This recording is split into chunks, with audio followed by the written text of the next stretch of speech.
Salomo nulis bagian ini ketika dia sudah tua. Tapi ini ungkapan sangat jujur sekali. Memang pertama dia terus, kalau saudara ingat kitab Kidung Agung. Begitu masih mudanya, begitu banyak energi yang dia miliki. Lalu dia tulis kitab Amsal. Ketika dia sudah usia sekitar 60-an lah. Dia belajar banyak, lalu khidmat bijaksana. Lalu menjelang dia tuanya, kayak kita-kita inilah. Tapi saya kok kadang-kadang nggak merasa saya lansia ya. Saya sudah 62. Memang agak, karena mungkin pendek kali ya. Jadi lebih tua. Nggak ada hubungannya juga ya. Nah, lalu ketika dia menjelang meninggal, dia tulis kitab pengkhotbah ini, Saudara kasih Tuhan. Dan memang tanda petik kok terlambat ya. Bukankah bijak sekali kalau dia tulis sejak semula ini, supaya kita lebih cerdas. Tapi saya pikir ini orang fair sekali. Dan ini firman Tuhan, saudara ya. Ketika makanya kalau saudara baca ending bagian akhir hidupnya, dia mengambil kesempatan, masih Tuhan berikan nafas yang baik sekali. Dia katakan kalimat begini, akhirnya takut akan Tuhan. Gak ada jalan lain. Ini menit-menit terakhir. Dan kita belajar sekarang dari firman Tuhan, seorang yang mengalami perjalanan hidup yang sangat menarik sekali. Namanya Salomo. Yuk kita buka kitab Pengkhotbah pasal 9, saudara. Pengkhotbah 9 ayat 1 sampai ayatnya yang ke-11. Saya bacakan, saudara ya. Kalau boleh kita join lah, supaya enak kita ikuti, kecuali yang sudah hafal lah ya. Jadi nggak bisa buka karena sudah hafal. Ya kita join ya saudara ya. Saya 1, tolong saudara ayat 2, bergantian terus sampai 11. Terpuji nama Tuhan yang mulia yang mengaruniakan firman-Nya buat tiap-tiap kita. Dan sungguh berbahagialah tiap kita mendengarkan firman Allah, bahkan memelihara firman Tuhan itu. Saudara, tema kita ini bukan bombastis, saudara. Ini sangat realistis sekali. Tema kita, hancurkanlah jika Anda ingin membangunnya.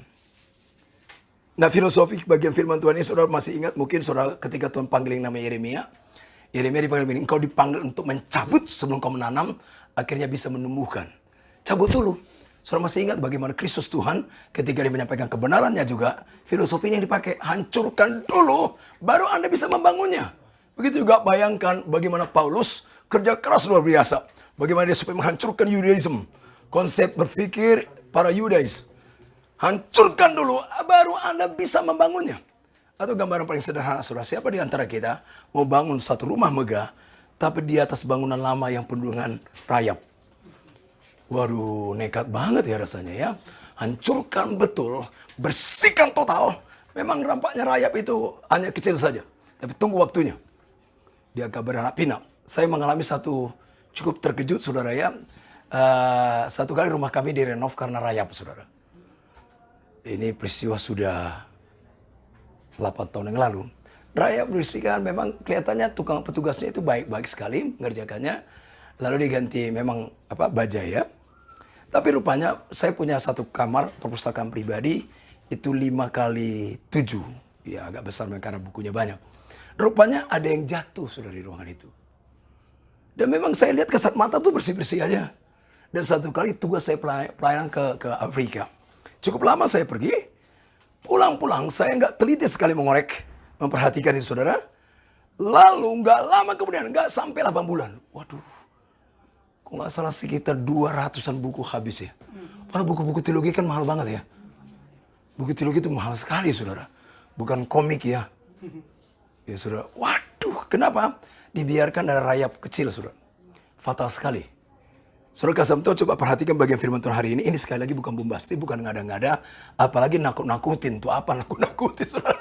Sungguh bagian hari ini berbicara, kalau Anda tidak menghancurkan menghabiskannya, maka tunggu waktunya, Anda akan hancur. Makanya hancurkanlah jika Anda ingin sungguh-sungguh membangun kehidupan yang punya kualiti. Membangun kehidupan yang sungguh-sungguh masuk dalam rencana Tuhan. Membangun kehidupan masuk dalam kehendak Tuhan yang mulia. Sehingga nama Tuhan dipermuliakan. Saudara kasih Tuhan, kalau kita perhatikan pasal 1, pasal 2, pasal 3, sampai pasal 8. Gak usah kaget kalau muncul ayat 1 tadi. Dia berkata apa? Saudara dikata begini, sesungguhnya semua itu. Itulah pasal 1, pasal 2, pasal 3, pasal 4, pasal 5, sampai pasal 8. Dia sedang berbicara, aku sudah mengecapi kehidupan seperti inilah pandangan hidup saya selama ini. Yang namanya kalau sudah baca pasal 1, pasal 2, itu pandangan hidup, filosofi hidup. Yang namanya materialism, dia pernah menikmatinya. Dia pernah bersenang-senang, berenang-renang di sana. Tapi juga kalau sudah baca pelan-pelan pasal 3, pasal 4, dia masuk sisi hidup yang namanya hedonism. Dia coba banting setir, mungkin campuran anti-materialism dengan hedonism. Dia ada peluang untuk hedonisme karena ada juga uangnya, saudara. Dia punya tahta besar sekali. Saudara masih ingat bukan? Istrinya yang resmi 300, yang gak resmi 700. 1.000 loh kata anak Medan, saudara. Wah, suka-sukanya. Lalu dia banting setir setelah dia masuk mengacapi yang namanya materialism, hedonism. So, baca pelan-pelan pasal 5, pasal 6. Dia masuk gaya hidup yang namanya bukan saja seorang materialism, hedonism, tapi menjadi orang yang humanis. Coba menjadi orang yang lebih baik lah. Humanis itu baik. Humanisme yang jadi masalah, saudara. Lalu dia akhirnya banting setir lagi, saudara. Menjadi seorang fatalis. Maka dia bilang gini, kalau saudara baca ulang-ulang ada kalimat begini. Kalau mau pintar, jangan pintar-pintar banget lah. Kalau mau kaya, gak usah kaya-kaya. Tuh untuk kemana, lalu kau mati, kemana itu ya. Udahlah, pasrah diri aja dah. Gitu ya. Saudara kalau baca pasal 1, pasal 2, pasal 3, sampai pasal 8. Sekali lagi dia pernah berenang-renang. Bertahun-tahun bersenang-senang di sana. Lalu dia berkata begini, saudara. Seolah-olah dia mau kata begini. Nampaknya aja keren. Nampaknya hebat sekali filosofi yang saya hidupi. Nampaknya saya sudah pernah menggapainya dan mengalaminya. Tapi sungguh kalau saudara baca terus, maka saudara lihat pasal 1 sampai pasalnya ke-8, dominan kata-kata apa? Masih ingat nggak kita pengkhotbah? Sia-sia. Sia-sia, nggak cukup. Di atas kesia-siaan. Sakit banget ya. Betul ya? Saya punya dulu guru ilmu hayat. Kalau zaman dulu namanya ilmu hayat, saudara. Namanya Pak Tarigan. Wah. Dia marah sekali karena nilaiku jelek sekali. Maka dia bilang, nilai kau 0. Itu 0 itu kentara kali gitu ya, bukan 0. 0. Jadi mulut tiap kau. Jadi itu betul-betul. Richard, 0. Itu sia-sia banget. Udah belajar, udah kerja keras namanya. Tapi 0. Diumumkan lagi. Sakit banget, saudara. Itu betul sia-sia. Bahkan dikatakan bagaikan apa? Menjaring angin. Berapapun kapasitas kekuatan kolektif kita, berapapun kekuatan intelektual kita, berapapun peluang anugerah usia yang masih Tuhan berikan, berapa hebatnya strategi kita, katanya sia-sia. Di atas kesia menjaring angin itu namanya apa? 0. Kesian ya. Mungkin saudara, yuk kita bahas yuk. 3 cepat aja. Kiranya waktu saya membahas ini, memang kita nggak bisa cukup untuk khotbah dalam bentuk eksposisi, tapi memang ada beberapa poin penting. Kita bahas 3 hal poin penting, saudara. Yang pertama, filosofi hidup yang siap menghancurkan Anda.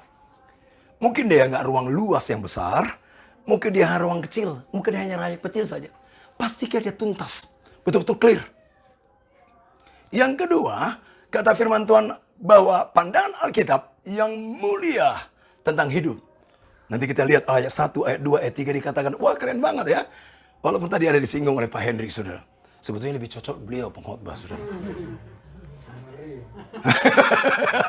Yang ketiga, ini yang keren, saudara. Yang ketiga, nanti saudara lihat ayat yang mulai ayat 7, 8, 9, 10. Dia berbicara apa? Yuk nikmati hidup ini 365 hari sama dengan 1 tahun. Kadang-kadang hanya malam tahun baru ya yang menikmati hari. Atau malam Natal. Ada temanku namanya yang cincinnya keren ini, saudara. Yang paling kunikmati setahun sehari itu adalah kalau perjamuan kudus Jumat Agung. Aku mengalami kelegaan, diampuni Tuhan dosaku. Itulah, cuman hanya 1 tahun, 1 hari. Jangan bilang-bilang sama orangnya. Saudara kesan Tuhan.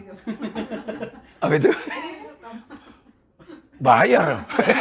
Oke. Nah, saudara, yuk cepat yuk kita lihat yuk. Poin pertama apa tadi? Pandangan hidup atau filosofi hidup yang siap menghancurkan kita. Kalau kita tidak serius sungguh menghancurkannya. Sekali lagi saudara kasih Tuhan, kita tahu sama-sama Salomo itu sangat luar biasa, banyak hal dia miliki. Secara intelektual jauh di atas rata-rata ya. Agama tetangga kita, Salomo itu persis kayak siapalah katanya bisa ngomong-ngomong sama binatang. Pada ayat Alkitab nggak ada yang bilang ya. Pintar sekali orangnya.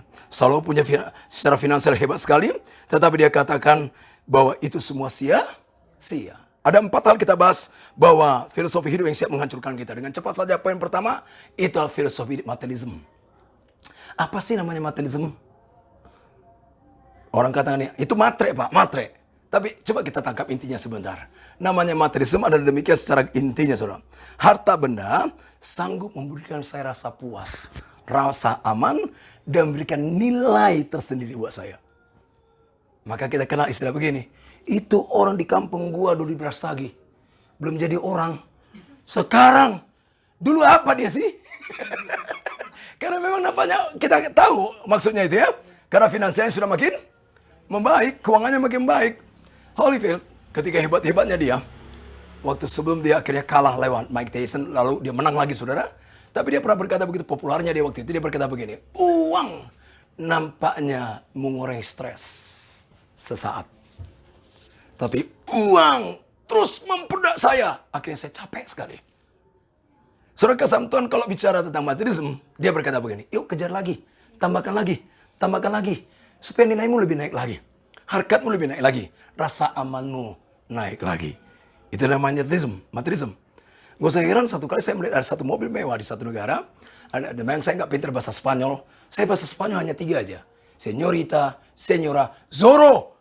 Nah, itu aja saya tahu. Walaupun memang ada juga yang satu marga sama Bang Toho. Ada si Turus kan? Torres si Turus. Waduh, mana ya? Nah, saudara kasih Tuhan, tapi saya nggak tahu. Ada satu tulis, akhirnya saya tanya sama seorang teman, apa sih artinya? Satu mobil mewah sekali, ada satu kalimat begini. Siapa yang mati paling kaya, itulah pemenangnya. Masih mikir juga mati paling kaya ya. Kan harkat ya, nilai diri. Satabi hala kita.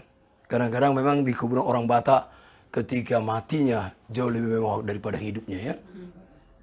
Kalau nggak percaya lewat Baligi lah sekali-sekali. Lewat Kampung Gula Tarutung lah sekali-sekali. Waduh, hebat-hebat kali. Listrik masuk gara-gara opungnya mati, saudara. Dulunya nggak ada listrik, saudara. Tapi masuk saya dalam Tuhan, cobalah, saudara. Materialisme, nampaknya begitu kuat mempengaruhi kita. Rasa aman kita, nilai diri kita. Maka kadang-kadang sedih kalau ada satu pertemuan, kalau filosofi ini mempengaruhi kita. Kalau pertemuan alumni misalnya pertemuan, kadang-kadang ditanya, mobilmu apa? Lo kerja di mana? Juga enak ya. Saya senang kalau pertemuan alumni kami 81 itu keren loh, saudara. Semua ada ruang ya. Betul ya Bang Toh ya. Saya senang Bang Hendrik. Kayaknya nggak pernah datang ya. Oh datang. Mungkin nanti Bang Hendrik bilang, Bang Richard yang jarang datang. Oh iya. Sorry kasih Tuhan, tapi memang senang gitu ya. Tapi hati-hati loh filosofi ini. Yang kedua dengan cepat, yang namanya filosofi hidup hedonisme. Apa sih hedonisme? Orang katakan, oh dia nge-drug. Oh dia nge-boat. Hedonisme. Hedonisme bukan sebatas itu sudah. Hedonisme itu begini. Nikmatilah hidup ini. Hidup ini adalah lantai dansa. Maka kalau dia nyanyi, nggak bisa nyanyi begini. Hari ini, harinya Tuhan. Harinya, dia berkata begini. Hari ini. Ya suka-suka gue. Gitu. Itu hidup. Dia nggak berani berkata, hari ini saya harus responsibility kepada Tuhan saya. Waktu ini Tuhan anugerahkan buat saya. Harusnya saya berkata, what must I do? Apa yang saya lakukan untuk hari-hari saya ini? Uang ini Tuhan karuniakan buat saya. What must I do? Tapi kadang-kadang kita sebetulnya spirit hedonism. Banyak orang, uangnya ada, suka gua ngaturnya. Uang ini waktunya ada, suka gua. Wah, saudara kesanto itu tragis sekali, saudara. Kalau saudara baca Mazmur pasalnya ke-90, itu ditulis oleh Musa, bukan Daud yang tulis, ketika dia sudah usia 80-an tahun.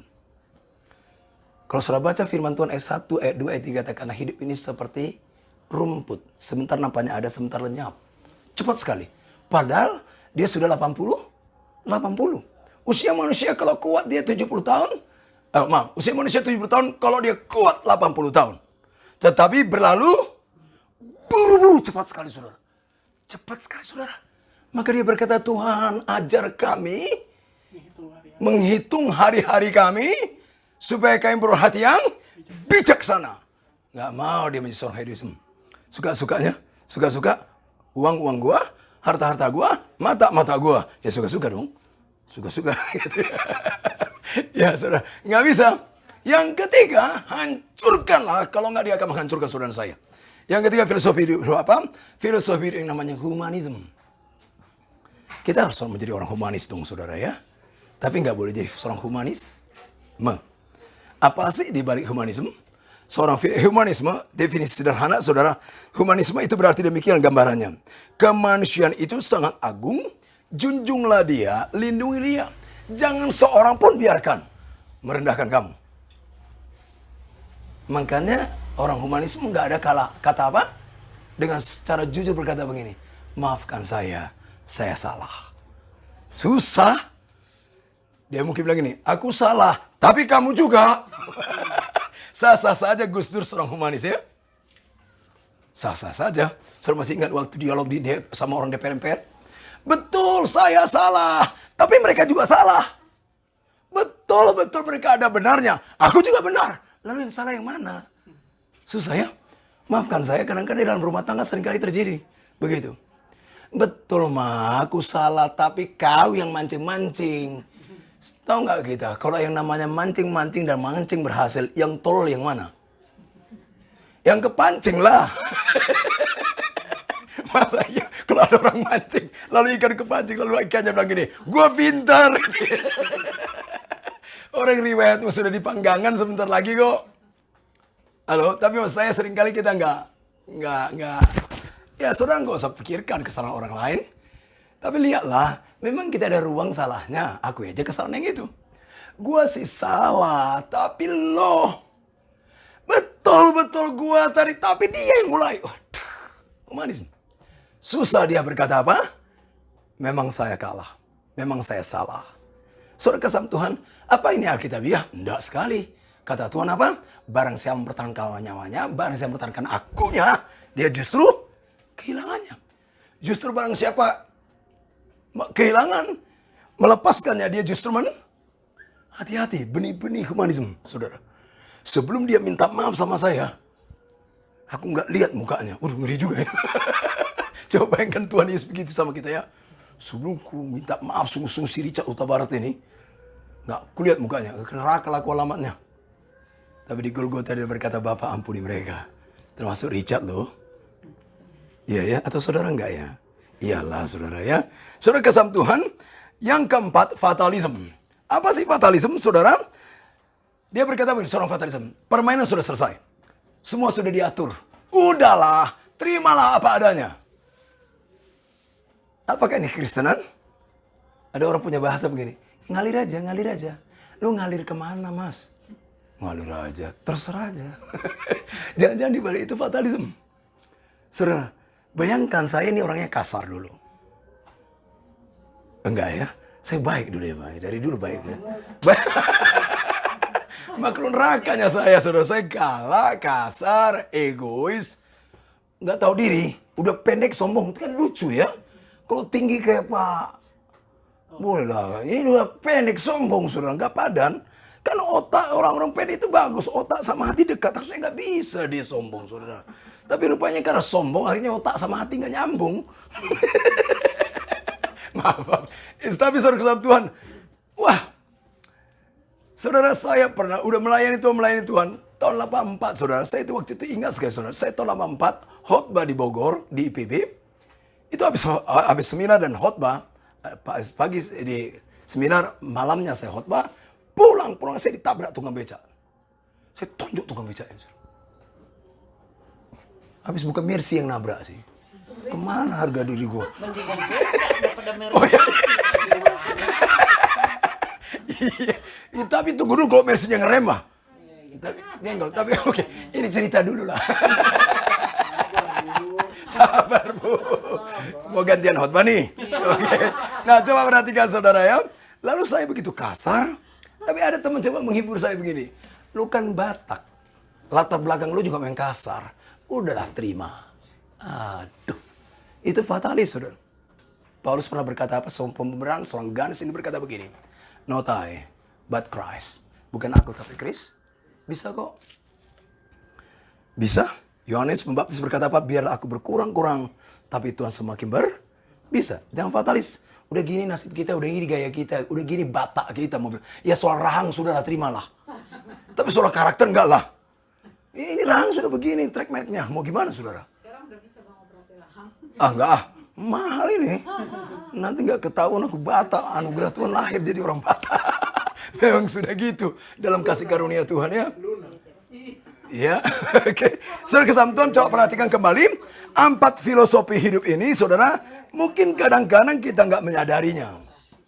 Tapi kadang-kadang Tuhan izinkan krisis-krisis tertentu. Coba bayangkan krisis COVID kemarin, saudara ya.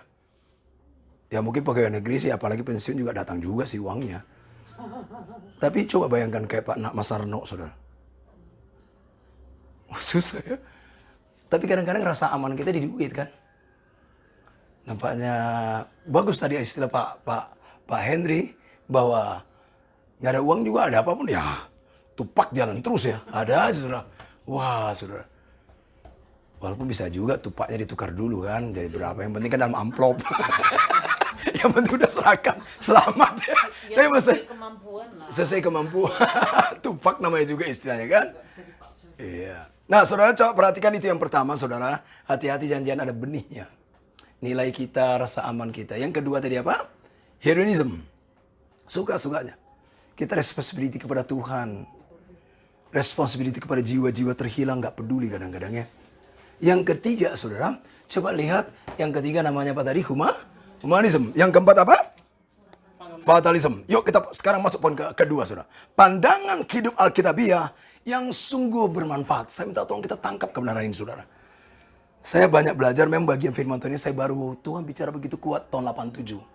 Ini kebenaran sangat menarik sekali saudara. Coba perhatikan ayat 1 sampai 6. Ini berbicara sangat kuat sekali. Coba kita lihat ayat 1 sebentar saudara ya. Dikatakan begini. Sesudah semuanya itu aku telah perhatikan. Yuri Bible pakai istilah begini. Sesudah semua itu aku bercermin. Nah kata cermin di sini betul-betul memperhatikan dengan jujur kan? Ada lagi Richard ketika dia bercermin lalu Richard bilang gini, wow, Al Jero, Elvis, aduh aneh Elvis Presley kayak gini pendeknya, rahangnya kayak gini, nggak bisa. Ketika saya tampil dalam cermin itu, maka nampak sekali jujur siapa saya sebenarnya. Maka saya harus tata mana yang nggak beres ini. Filosofi hidup yang 4 tadi itu menghancurkan saya, betul-betul menghancurkan saya. Maka dia teriak apa? Lalu aku bercermin. Lalu dia pakai ayat 1, 2, 3, 4. Yuk aku masuki kebenaran ini. Maka saya bisa menghidupinya dalam kebenaran. Karena kebenaran ini kebenaran Alkitabiah. Apa itu saudara? Yang pertama saudara coba kita perhatikan. Ada 4 kenyataan penting Alkitabiah yang memberikan makna kita hidupi. Yang pertama sadari sepenuhnya ada tangan Allah yang El Shaddai. Bahasa dipakai kata El Shaddai dalam ayat ini tentang Allah. Coba lihat ayat 1 sebentar dikatakan begini. Sesungguhnya semua ini telah kuperhatikan, semua ini telah kuperiksa.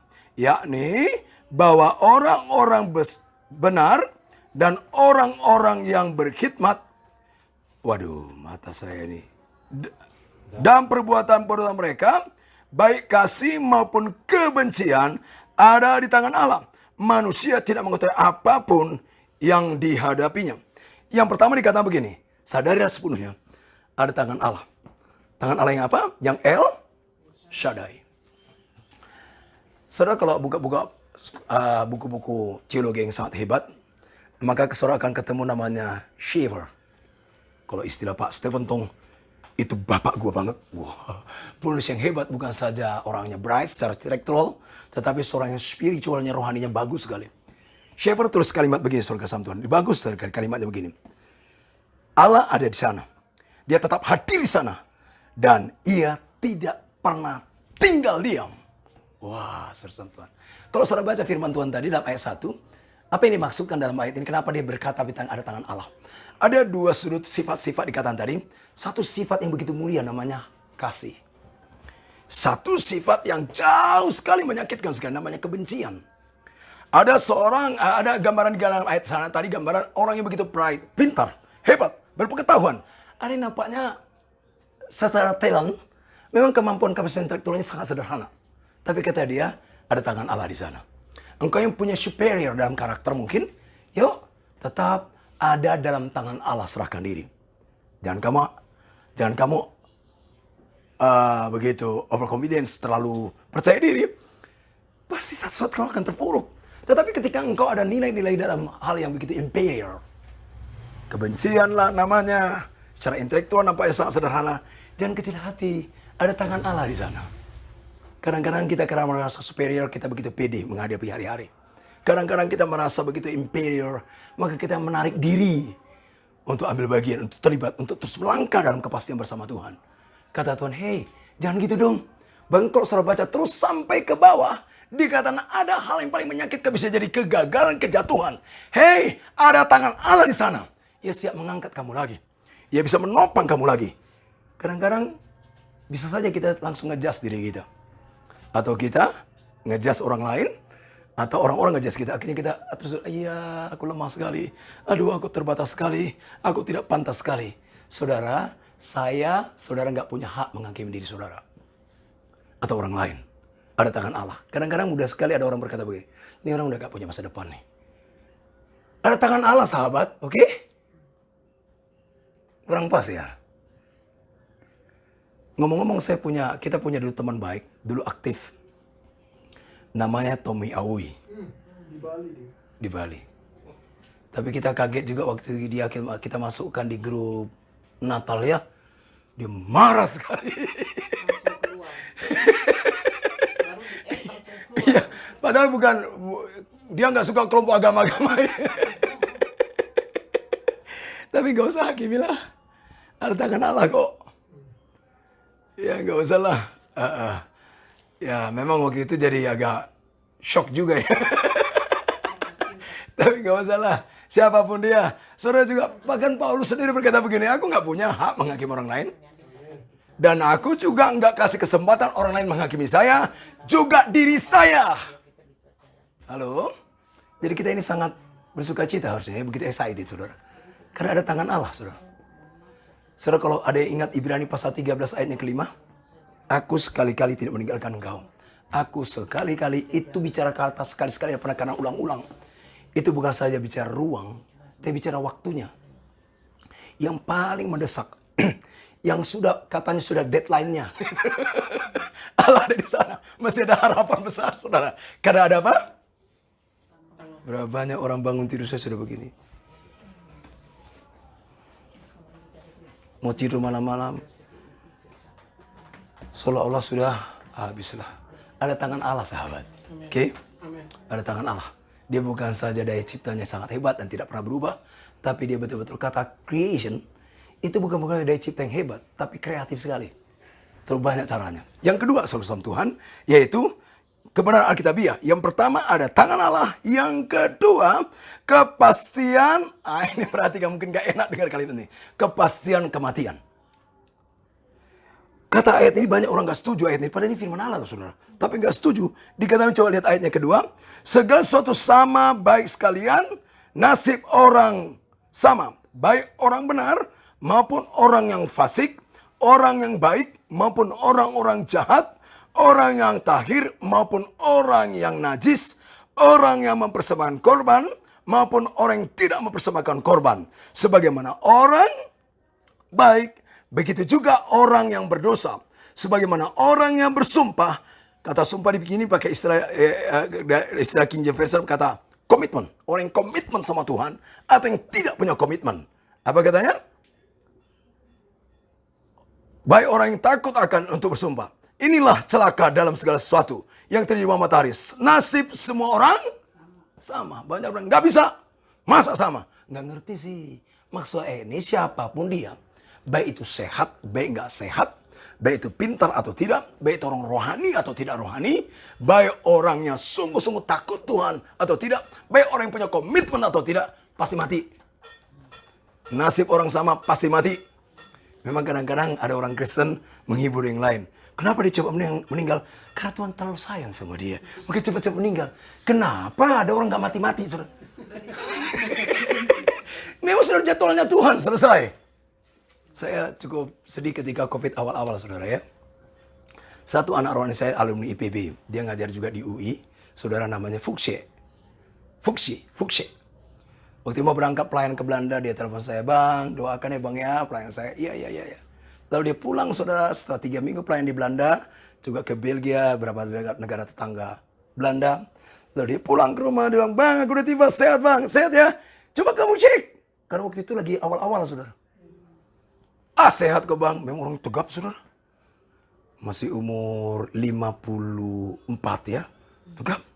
3 hari kemudian meninggal saudara. Kaget saya. Dan sedihnya lagi waktu zaman itu nggak ada yang bisa kuburkan. Saudara kalau ingat setelah 4 bulan kemudian PGI, saya terima dari PGI. Protap untuk menguburkan orang meninggal saudara. Baru setelah itu ya. Tapi saudara ya jadwalnya. Ada orang bilang gini, kenapa kami sehat semua? Kami sudah tengking. Ya memang jadwalnya belum mati, saudara. Tengking lagi. Kesian kan ditengking ke Afrika, orang Afrika kena, saudara, kasihan. Ini justru tengking menengkingnya agak susah kadang-kadang ya. Maafkan saya, saudara. Ya, saudara kesempatan coba kita perhatikan. Nasib semua orang sama. Maafkan saya kalau saya ngomong ini, saudara. Kita enak-enak di sini. Toto salah satu di antara kita dipanggil Tuhan lalu dibilang, Cat, benar lo, meninggal. Ya udah jadwalnya. Gimana? Jangan-jangan gue sendiri yang dipanggil. Walaupun anugerah Tuhan saya punya si kecil. Kak Elis, Kak Erika udah tahu, Bang Henrik tahu saya pasti punya kecil dan berapa orang di antara kita. Dia satu kali pernah natap saya begini. Waktu saya birthday 60, saudara. Sekarang kan sudah 62. Dia tatap lama. Tiba-tiba dia nangis. Dia bilang gini, Papa masih lama kan? Maksudnya apa? Kalau boleh doa sih, umur saya 85 tahun baru meninggal kalau boleh. Maksudnya apa? Supaya sampai saya lihat cucu dari dia. Kalau boleh, tapi saya kan nggak tahu jadwal saya. Cuman dia lakukan itu 3 kali ya. Risa itu, Mas Arno kan sudah kenal ya. Tetap saya lama, tiba-tiba nangis. Papa masih lama kan? Masih lama kan? Aduh, sedih juga ya. Ya. Asimaroham, saya minta tolong anugerah Tuhan aja lah. Tolong Tuhan kalau boleh, Tuhan kalau boleh. Tapi siapa tahu jadwal kita. Soal nasib orang, nggak tahu. Makanya yang menarik, poin ketiganya dia berkata begini. Iya, yang ketiga, perhatikan kejahatan dan kebebalan berdiam dalam hati manusia. Ayat 3, coba lihat dikatakan tadi apa? Saya baca ulang dengan cepat saja ayat 3. Inilah yang celaka dalam segala sesuatu. Yang terjadi di bawah matahari, nasib semua orang sama. Oke, tapi dikatakan begini. Hati anak-anak manusia pun penuh dengan apa? Kejahatan dan kebebalan. Nggak biasa istilah ini kita dengar ya. Apalagi kalau dihotbahkan nampaknya terlalu kejam ya. Kita pernah tahu namanya selingkuh. Itu begitu buruk. Kita tahu namanya penipuan. Kita tahu namanya korupsi. Itu begitu buruk. Tapi rasanya jarang atau nggak suka kita dengar kata apa? Jahat. Lagi bebal. Tapi sepertinya terjemahan itu dipakai oleh Paulus dalam perjanjian baru.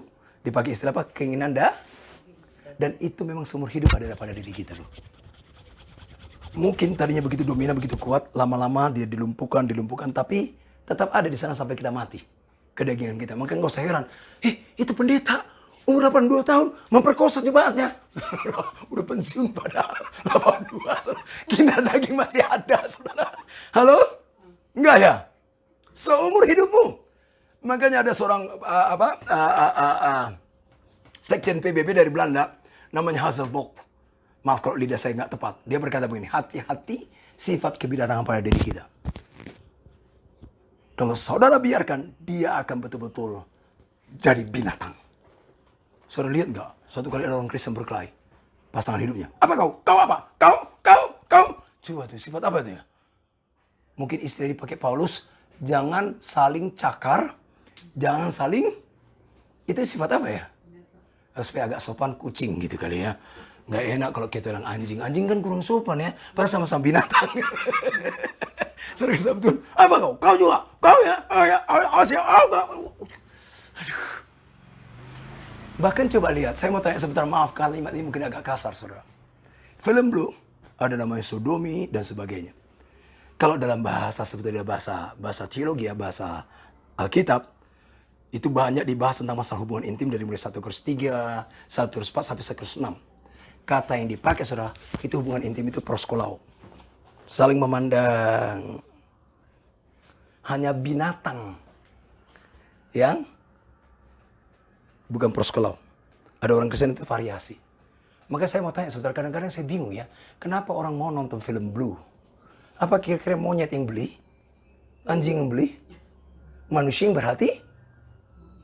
Koso kayaknya nggak suka lihat saya. Saya minta tolong bolehlah saya jujur menyampaikannya saudara ya. Sedih kan? Hati-hati sifat binatang pada diri. Mungkin secara emosional, mungkin secara keinginan daging, sifat kebinatangan. Manusia itu persekolau, tapi juga persekolau itu berarti setia dengan pasangan ini aja. Stop. Tapi kalau binatang, saya punya teman anjingnya, saudara, anaknya aja sama mamanya bisa hubungan, saudara. Ini anak dari mana? Dari anaknya. Waduh, serem juga ya. Tapi itu binatang, saudara. Bisa selingkuh ya. Halo? Ya mungkin kita nggak selingkuh lah. Tapi ya bahaya kan kalau pikiran yang selingkuh kan, ngeri kan. Saudara kasih Tuhan, coba kita perhatikan. Lihat, ini pandangan Alkitabiah. Supaya kita ini bermanfaat sekali. Yang pertama tadi apa? Tangan Allah yang Maha Kuasa ada di sana. Yang kedua, coba kita perhatikan ada kepastiannya. Kematian, semua kita pasti mati. Kasihan kan kalau kita nggak sungguh-sungguh serius memikirkan itu. Karena sekali seumur hidup loh. Iya, mati itu nggak bisa ulang. Jadi serius lah. Kadang-kadang kita kira nyawa kita 7. Sehingga hari ini kita nggak gunakan baik-baik. Yang ketiga, saudara, kejahatan kebebalan berdiam diri. Yang keempat, menarik, saudara, coba lihat ayat 4 dan sampai 6. Saya cepat aja membacanya. Masih selagi ada hidup, masih ada harapan. Itu menarik. Ada gambaran dikatakan di sana, saudara. Anjing yang hidup. Oke. Anjing yang hidup masih lebih punya harapan daripada singa. Saudara coba bayangkan. Singa yang mati. Bayangkan singa itu kan raja hutan ya. Tapi rajanya mati. Tapi anjing, dalam konsep orang Yahudi, anjing itu najis, rendah sekali, terpinggirkan. Masih lebih punya harapan karena masih ada kehidupan. Jadi anugerah Tuhan ya, kalau kita masih bangun tadi pagi, bukan tarik nafas tanda, aduh, bukan. Tarik nafas, how great our God. Thanks God for today. Terima kasih untuk hari ini. Ada harapan masih. Harapan untuk apa? Harapan lebih lagi intim sama Tuhan.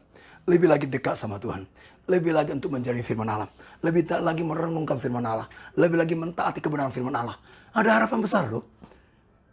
Coba minta tolong kita tangkap kebenaran Alkitab ini. Saya ulang sekali lagi saudara. Yang pertama, ada tangan Allah. Nggak usah kecil hati, nggak usah imperial kompleks. Jangan saudara merasa aman-aman aja. Karena ada tangan Allah loh. Kapan-kapan bisa? Kisah kita selesai. Yang kedua, saudara kasih Tuhan tadi apa? Yang kedua, kepastian ada kematian. Yang ketiga, saudara, kejahatan, kebebalan. Diam di dalam diri kita. Susah sekali dibilangin. Saudara, yang keempat, saudara kasih Tuhan, yaitu masih ada harapan. Sekarang kita masuk poin ketiga. Saudara kasih Tuhan, sampai bagian ini, Salomo sedang berkata begini. Ketika saya mengasuki filosofi hidup, itu saya menjadi hidup nampaknya terus masuk ke dalam. Saya menjadi hidup yang namanya materialism, hedonism. Saya masuk ke dalam, aduh lelah sekali, gelap sekali. Tapi puji Tuhan, di ujung sana, saya mendapat terangnya. Itulah masuk bagian kedua tadi. Ada kebenaran Alkitabiah. Maka untuk terangnya itu, saya bisa melangkah dengan pasti. Apa yang saya langkahkan?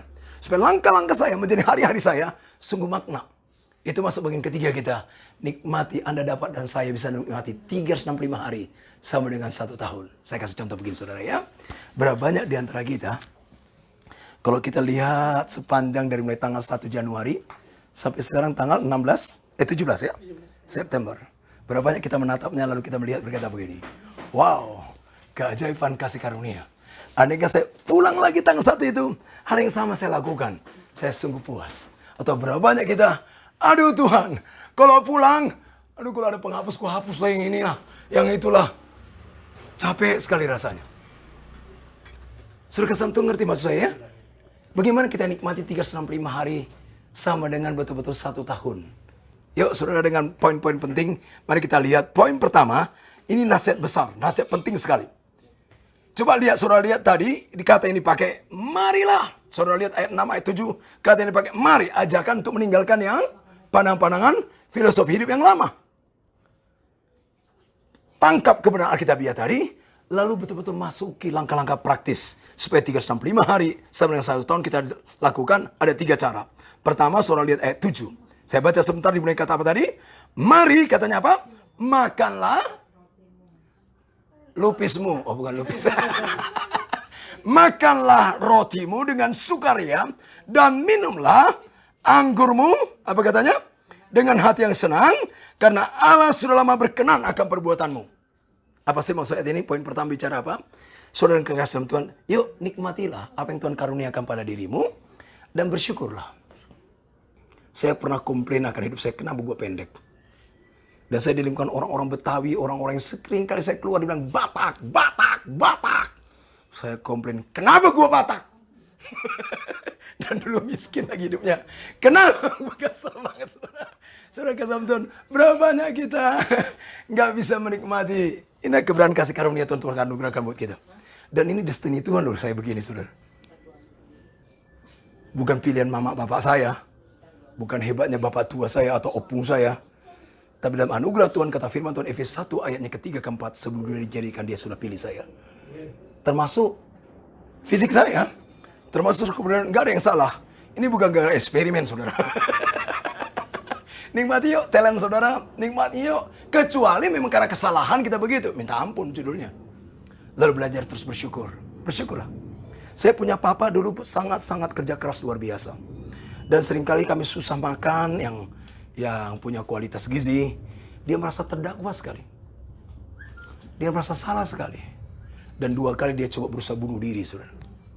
Karena merasa salah, merasa nggak layak. Aduh, kenapa aku didik anakku? Memang saudara kami, anugerah Tuhan ada 9 anaknya, 5 laki-laki. Tapi kemarin-kemarinnya setelah dia boleh dipulihkan Tuhan, lalu mama saya dipulihkan. 5 anaknya laki-laki, 5-5-nya pendeta, saudara. 1 anak perempuannya misionari. Waduh, anugerah ya? Saya pikir karena anugerah, bahasa-bahasa ini Tuhan.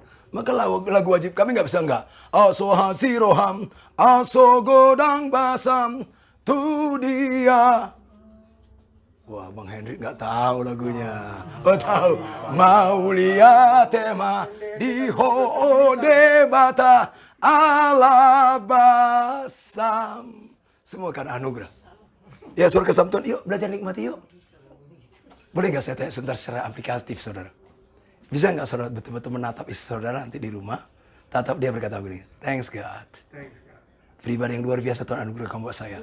Saya pria yang paling beruntung. Betul kan, Ma? Kira-kira istri saudara bilang apa? Jujur deh. Apakah istri bilang, haleluya, puji Tuhan. Atau udah nasib, Pak. Karena firman Tuhan sudah apa yang dipersatukan gak bisa. Coba ada ayat lain.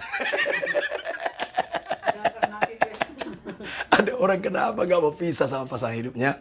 Hanya 2 alasannya tapi gak mendasar. Karena mama aku sakit jantung. Takut kalau dia pisah, mamanya mati gara-gara dia. Saudara. Yang kedua, kesian anak-anak. Kalau boleh ditambah, kenapa kau gak bisa? Karena firman Tuhan sih yang bilang. Itu kan kesian saudara. Enggak saudara. Karena saudara bersyukur. Ini anugerah Tuhan loh. Dia berikan. Waduh, saya pikir. Saya beruntung sekali Tuhan karuniakan namanya Sandra Lima Helu. Karena anugerah Tuhan. Harapan saya dia juga bersyukur ya. Tapi berapa banyak kita ya. Lalu saudara tatap anak-anak saudara. Anak saya 4 dengan karakter beda-beda. Yang pertama memang seorang misionari saudara di Afrika. Tapi anak saya 4 saudara. Bisa nggak saudara yang unik ya karakter mereka masing-masing. Bisa nggak saudara berkata thanks God. Terima kasih tentu anak saya pria ini. Engkau nak begitu spesial. Engkau tidak kayak adik-adikmu. Engkau seperti dirimu. Papa sangat bersyukur. Nikmatilah. Atau berapa banyak bilang gini. Kau kok nggak kayak adik kau sih? Nggak kayak anak tulang? Untung anak saudara bilang, kenapa papa bukan tulang? Untung anak-anak sopan ya. Saya khawatir Hum bilang, mau bilang gitu juga Pak waktu dulu Bang. Tapi mana ya? Nanti ditempeleng. Saudara kesamtuan coba perhatikan. Nikmati, bersyukur. Karena kata Alkitab Allah berkenan kok. Itu kan paling penting ya. Nggak usah kesan kata orang lain. Nggak usah kesan kata anak saudara. Nggak usah kesan kata siapapun. Tapi kata Tuhan, dia berkenan dengan semua keberadaan kita. Wah. Yang kedua, saudara Tuhan, lihat. Berjalan dalam kesucian dengan kuasa Roh Kudus. Kata dipakai dalam ayat ini, saudara, kata kiasan. Coba lihat ayat 8, saudara. Ini kata bagus sekali ayatnya. Dikatakan setelah dikatakan ayat 7, ayat 8 muncul. Apa katanya di sana? Biarlah selalu putih pakaianmu dan jangan ada minyak jangan tidak ada minyak di atas. Ini kalimat kiasan bukan? Saya khawatir kita ambil letterlek saja, saudara. Lalu pulang-pulang kita pakai putih semua. Sampai di sini, saudara. Nah, saya nggak ikut-ikutan. Kalau Bang Toho mau, ya saya nggak ikutan. Kalau ada sekedar ganti bajunya. Ini bicara kesucian. Dan selalu ada minyak. Tentu nggak bicara minyak kita pakai seperti dulu ada iklan. Mendem. Siapa itu ya? Charles Bronson ya? Bukan minyak itu, saudara ya. Selalu ada Roh suci selalu dalam kuat kuasa roh suci seperti yang kata Efesus pasal 5 ayat 18. Tetap dipenuhi olehnya, dikendalikan olehnya. Nah, ayat ini lucu, saudara. Tanda orang itu hidup kudus, tanda orang itu hidup sungguh-sungguh hidup suci dan dalam kuasa Roh Kudus. Tandanya bukan dia jadi pengkhotbah hebat, saudara. Tapi saudara baca ayat 8 ayat 9, kamu beres benar. Keren banget sama pasangan hidupmu. Saudara lihat ayatnya. Saya untuk apa khotbah di mana-mana ya? Harus pergi jauh-jauh ke Kolombia, jauh banget ya. Venezuela, jauh-jauh banget. Tapi istri saya kepahitan. Waduh, ngeri juga ya. Ngeri sekali ya. Pergi ke dalam Papua, pergi ke mana-mana. Waduh, tapi istri saya, lama, sial banget gue nikah sama Batak satu nih katanya kan. Kasihan ya. Aduh, saudara. Tragis sekali. Ayat ini kata-kata juga, ini bicara orang-orang dekat kita clear. Sama orang dekat kita, sama anak kita kah, sama suami kita kah, sama istri kita kah. Nah, yang terakhir saudara bagian ini saudara 3 poin bagian terakhir. Yang pertama tadi apa? Nikmati dan bersyukur. Dimanapun posisi saudara, kayak manapun keberadaan Tuhan karuniakan ini. Bersyukurlah. Yang kedua apa? Berjalan dalam kesucian, roh suci. Yang ketiga, ini keren saudara, selagi kita hidup saudara. Dikatakan begini, apapun yang dipercayakan, kerjakan sepenuhnya. Totalitas. Lihat ayat 10 kata apa saudara? Segala sesuatu yang dijumpai oleh tanganmu untuk dikerjakan, kerjakanlah itu sekutu tenaga. Karena tak ada pekerjaan, pertimbangan, pengetahuan, dan khidmat dalam dunia orang mati. Ini lagi hidup ini loh saudara, totalitas, sepenuhnya. Mungkin fisik kita rata-rata banyak kan gak kuat kayak dulu lagi ya. Saya dulu kuat loh saudara, saya khotbah di Bandung, di Pengalengan saudara. Ada retreat anak-anak ITB. Tapi besok pagi, saya harus khotbah di UGM. Khotbah jam 12, saya bawa mobil saya Colt T120 saudara. Itu kalau saudara tahu lewat Bandung jalan biasa itu kan belok-belok ya. Sampai di sana jam 7 saudara nggak tidur. Nggak tidur saudara. Lalu hanya mandi badan aja, yang penting bersih kan. Yang penting kan. Lalu isi seminar sampai jam 3 sore saudara. Kuat ya, kok sekarang nggak bisa saudara. Saya dulu kalau khotbah, habis duta Injil, khotbah di duta Injil itu 5 kali khotbah, saudara. Malamnya khotbah. Sekarang khotbah 3 kali. Kayak khotbahnya tuh begini, soalnya nggak bisa diem. Ya, saya bukan kayak Pak Tarigan senior yang tenang khotbahnya, tahu wibawanya hebat, saudara. GKI Panglima Olim. Tapi saya memang gayanya itu begini. Sekarang 3 kali khotbah sudah hosa ya. Untung habis dari sini saya baru jam 6 nanti ada khotbah saudara. Yang saya mau gambarkan saudara kesam Tuhan. Yuk ayat ini katakan apapun ditemukan oleh tanganmu. Kerjakan suka tenaga. Kalau saudara ada waktu baca kitab suci. Baca sungguh-sungguh setiap hari. Kalau saudara ada kesempatan untuk berdoa. Berdoa sungguh-sungguh setiap hari. Kalau saudara ada kesempatan untuk memuji Tuhan. Puji dia sungguh-sungguh.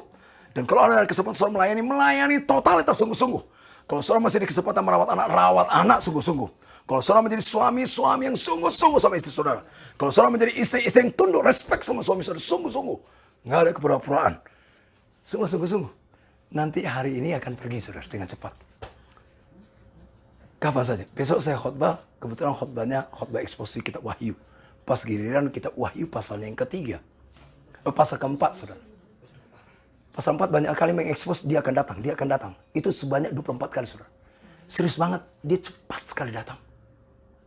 Saudara kasih Tuhan, yuk kita tangkap firman Tuhan hari ini. Hancurkanlah. Kalau tidak, saudara akan dihancurkannya. Kita hancurkan semua filosofi hidup itu, lalu kita tangkap kebenaran Alkitabiah. Lalu kita hidupi kebenaran. Supaya 365 hari sama dengan 1 tahun. Apa tadi yang pertama? Manusiawi, lupa. Ya? Enggak, yang pertama bagian terakhir aja. Nggak usah dari satu. Ya, nikmati ya, bersyukur yuk. Nikmati aja. Ya, memang kalau saudara evaluasi untuk wanita beda ya. Kebutuhan wanita sama pria. Kalau 5 besar, nggak usah 5 besarnya. Kebutuhan pria yang pertama, seorang pendamping yang setia mendampingi dia. Terus menemani dia. Kadang-kadang makanya nggak ada nyambung. Laki-laki suka tinju, wanitanya enggak saudara. Tapi dia pengen ada temannya. Sampai yang kedua seks. Tapi kalau laki wanita, yang pertama uang, saudara. Bukan materialisme. Karena wanita paling tahu kebutuhan, saudara. Sehari-hari. Saya tidak bermaksud, saudara, poin pertama bicara matre. Saya sedang bicara, tolong bersyukurlah. Kalau memang itu yang Tuhan karuniakan, bersyukurlah. Oke? Enggak juga ya? Ya kayak Elis sih, baik orangnya. Bukan. Saya ingat cucu saya kalau dompet saya udah kosong minta sama pungnya gitu.